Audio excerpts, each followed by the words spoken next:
welcome to the second developer diary for F1 2011.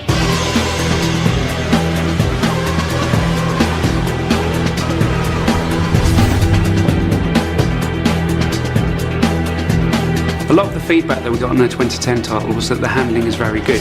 For me, that's obviously the thing I want to try and correct as much as possible and improve. It's not a case of transferring what we'd learned from 10 and just putting it back into 11. The suspension has changed completely.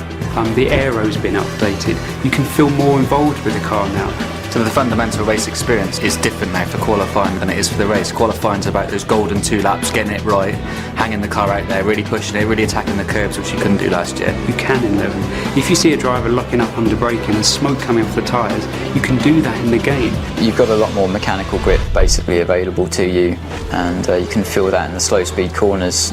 I think it's fair to say last year we were trying to balance handling and AI at the same time, whereas a year later we've already got that foundation there. The easiest way to look at the AI this time around is they're more dynamic in their decisions. In F1 2010 they would often make the right decision, but then that situation would change and they were committed to a course of action, whereas in F1 2011 they're aware of all the variables, all the surroundings, and they're able to adapt their responses on the fly if things change. It's about them being in sync with the player, following the rhythm of the race. You know, they'll go for an overtake, you know, a bit of draft, and all of a sudden that side of the track's not the right one to be on. They're much more likely to pull back in rather than just try a crazy move around the outside. I mean, they can certainly make mistakes.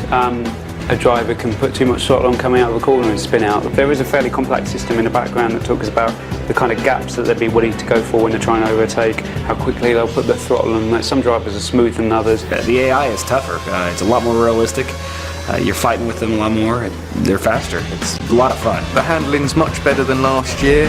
There's a lot more control than there used to be with the oversteer and the understeer. You can really feel the car and also save it if you get a bit of a moment. So now you can race nose to tail at such extreme speeds. It really brings the race alive. As each incarnation of the game comes along, you see big steps, and we've definitely seen a big step in this one.